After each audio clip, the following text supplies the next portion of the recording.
లో ట్రంప్తో Zelensky EU దేశాలు అలాగే నాటో దేశాల మీటింగ్ జరిగింది. ఈ మీటింగ్ని ప్రపంచ దేశాలన్నీ చాలా ఆసక్తిగా గమనించిన పరిస్థితి.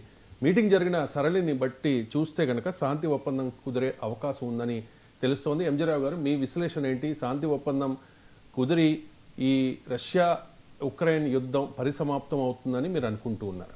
ఇప్పుడు శాంతి ఒప్పందం కుదురుతుందా లేదా అనే సందేహం ఇంకా అవసరం లేదు. ఎందుకంటే నాటో దేశాలు, యూరోపియన్ యూనియన్ దేశాలు, నాటో దేశాలు కలిపి అనుకోవాలి. ఎందుకంటే యూరోపియన్ కాంటినెంట్లోనే ఎక్కువ నాటో దేశాలు ఉన్నాయండి. అక్కడ ఉత్తర అమెరికాలో అమెరికా, మెక్సికోలు మినహాయిస్తే, అమెరికా, కెనడాలు మినహాయిస్తే మిగిలిన 30 దేశాలు నాటో దేశాలు, EU దేశాలే.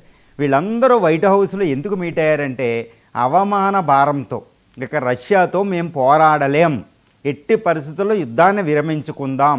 ఎందుకంటే రష్యాకి వీళ్ళు ఇవ్వాల్సిన బెదిరింపులన్నీ అయిపోయినాయి. 10 రోజులు డెడ్ లైన్ అయిపోయినాయి, 50 రోజులు డెడ్ లైన్ అయిపోయినాయి, ఆ మిసైల్ అయిపోయినాయి, ఈ మిసైల్ అయిపోయినాయి. యూరోపియన్ యూనియన్ ఈ ఉక్రెయిన్ వెనకాల నుండి వాళ్ళు ఏం చెయ్యాలో 3.5 సంవత్సరాలుగా చేసేసారు.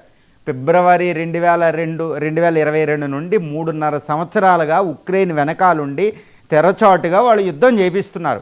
టోటల్ నాటో ఓడిపోయింది, టోటల్ అమెరికా కూడా చేతులు ఎత్తేసింది. ఎందుకంటే అక్కడ రష్యా అనేది ఆర్థిక పరంగా చాలా చిన్నది, భారతదేశంలో సగం ఉంటుంది ఆర్థిక వ్యవస్థలో. కానీ రష్యన్ మిలిటరీ వ్యవస్థ ఈ నాటో దేశాలు 32 ఇంక్లూడ్ అమెరికాని కేవలం గంటల్లోనే భస్మీపటలం చేసే అంత మిలిటరీ శక్తి ఉంది. కాబట్టి దానికి వెళ్ళి డైరెక్ట్గా కెలకలేదు, రష్యాని ఓడించలేరు. కాబట్టి ఇంకేంటి, రష్యా ఆర్థిక వ్యవస్థ కూడా కొలాప్స్ కాలేదు. కాబట్టి ఇంకా నాటో దేశాలన్నీ ఈరోజు వైట్ హౌస్లో మీట్ అయ్యి ఎందుకు వెళ్తున్నాయంటే శాంతి ఒప్పందం కుదుర్చుకుందాం. ఇక రష్యా ఏం పెట్టే టర్మ్స్ ఏముంటే అవి కుదుర్చుకుందాం. ఎందుకు మీట్ అయ్యారంటే ఇక్కడ ఎవరెవరు మీట్ అయ్యారో చూడండి. ట్రంప్ దగ్గరికి ఈ ఉక్రెయిన్ అధ్యక్షుడు జెలెన్స్కీని రమ్మంటే ట్రంప్ లేదు, ఈ జెలెన్స్కీ వస్తే మళ్ళీ ఒకప్పుడులాగా మీరు పోరాడుకుని ఒకరికొకళ్ళు దెబ్బలాడుకుని ఆల్టర్కేట్ అయ్యి వాదోపాలు చేసుకుని మళ్ళీ పోస్ట్ పోన్ అయితే కొన్ని నెలలు యుద్ధం వెళ్తే అసలు ఆగిద్దో లేదో బాబోయ్, అది కాదు, మేము మధ్యలో ఉంటాం, మీరు శాంతి ఒప్పందం మాట్లాడండి అని ఎవరు వెళ్తున్నారు చూడండి.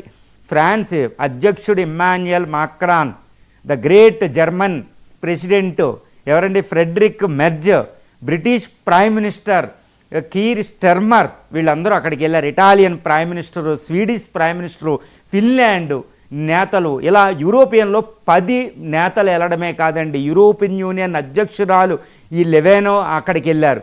తర్వాత నాటో అధ్యక్షుడిగా పనిచేసే రుట్టే, ఆయన కూడా ఇప్పటిదాకా గంభీరాలు పలికి రష్యాని బెదిరించాడు. ఆయన రష్యా బోర్డర్ వెంబడి నాటో దళాలు మోహరింపజేశాడు, భయానకంగా బెదిరించిన ఆయన కూడా ఇండియాను కూడా బెదిరించాడు.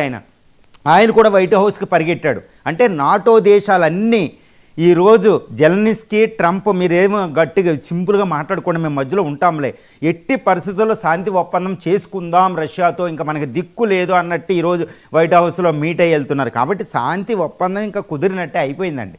శాంతి ఒప్పందంలో ఎటువంటి రష్యా పెట్టే కండిషన్స్కి వాళ్ళు ఒప్పుకున్నారు, అన్ని కండిషన్స్కి ఒప్పుకుంటున్నారు. ఈరోజు పుతిన్ అలస్కా వెళ్ళి ట్రంప్తో ఒకటే చెప్పాడు, నేను యుద్ధ విరమణ చేస్తా, ట్రంప్ గారు నేను యుద్ధ విరమణ చేస్తా, మీకు నోబెల్ ప్రైజ్ వచ్చేలాగా యుద్ధ విరమణ ఉక్రెయిన్ శాంతికి నేను కట్టుబడి ఉంటా, కానీ నా కండిషన్స్ ఇవి అని చెప్పేటప్పటికి ట్రంప్ వెంటనే సీజ్ ఫైర్ ఆపి మొత్తం శాంతి ఒప్పందమే కుదిర్చేసుకుందాం ఫైనల్గా. ఏంటి సీజ్ ఫైర్, తాత్కాలికంగా సీజ్ ఫైర్ ఏంటి, మొత్తం పూర్తి యుద్ధాన్ని ఆపేద్దామంటూ ట్రంప్ వెనక్కి తగ్గి వెళ్ళి వెంటనే జెలెన్స్కీని పిలిపిస్తే లేదు జెలెన్స్కీ ఇస్తే మళ్ళీ ఏమవుద్దని వీళ్ళందరూ పరిగెడుతున్నారండి. చూడండి ఈరోజు వైట్ హౌస్లో ఒక తంతు, 3.5 సంవత్సరాలు వెళ్ళిన యుద్ధం ఎందుకు చేయమన్నారు, ఉక్రెయిన్ ఎందుకు రెచ్చగొట్టాలి, why they have to instigate Ukraine అనేది రష్యా ముందు పోరాడగలదా, మేము వెనకాల ఉన్నామని అందరికీ తెలుసా. ఈరోజు అవమాన భారంతో వాళ్ళు ఎట్టి పరిస్థితుల్లో శాంతి ఒప్పందం చేసుకోవడానికి పుతిన్ దగ్గరికి వెళుతున్నారు. కాబట్టి వచ్చే సమావేశం ఇప్పుడు డిస్కషన్ అయిన తర్వాత వచ్చింది ఏంటి, ట్రైపార్టైట్ డిస్కషన్. జెలెన్స్కీతో పుతిన్ భేటీ అవుతారు, పుతిన్ రెడీ అవుతున్నారు ఎవరిని, జెలెన్స్కీని కలవడానికి. అభ్యంతరం ఏమీ లేదు, ఎందుకంటే పుతిన్ ముందు హూ ఇస్ ద జెలెన్స్కీ ఎంత, ఎందుకంటే ఇక్కడ ఒక రకంగా యుద్ధం జరిగేటప్పుడు నేను ఎందుకు అంటున్నానంటే, యుద్ధం జరిగేటప్పుడు ఎవరి శక్తి అంతే. భారత్ పాకిస్తాన్ మధ్య యుద్ధం జరిగితే పాకిస్తానీ ప్రైమ్ మినిస్టర్ని, పాకిస్తాన్ అసీం మునీర్ని భారత ప్రధాని కలవాల్సిన అవసరం లేదు. ఎందుకంటే వాళ్ళు యుద్ధానికి వచ్చారు, మనం బుద్ధి చెప్పాం. ఈరోజు ఉక్రెయిన్ తప్పు చేసింది, రష్యా శిక్షించింది. కాబట్టి జెలెన్స్కీని కలవాల్సిన అవసరం అక్కడ పుతిన్కి లేదండి. కానీ ప్రపంచ శాంతి కోసం ఆయన కూడా వస్తున్నాడు. ఎందుకంటే ఆయన ఎందుకు యుద్ధం చేస్తున్నాడు, ఆ ఆబ్జెక్టివ్స్ ఫుల్ఫిల్ అయిపోయింది.